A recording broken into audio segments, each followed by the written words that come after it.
یو شاعر وایي کنه تعصي الاله وانت تظهر حبه هذا لعمري في القياس بديع ان كان حبك صادقا لاطعته ان المحب لمن يحب مطيع.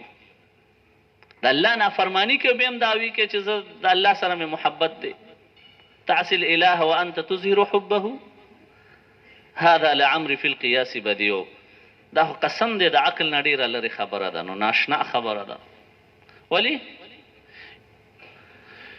که ته چېرته رښتونی وې په خپل محبت کې نو تا به لاطعته تا به د الله تابعداري کولې. ولې ان المحب لمن يحب مطیع.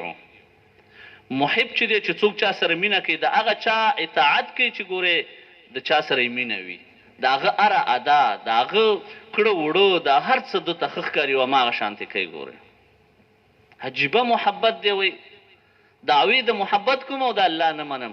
نو اول سبب چې د الله جل جلاله سره د محبت دعوه ستا صحیح شي هغه دا دی چې د رسول الله صلی الله علیه وسلم تابعداري وکړه.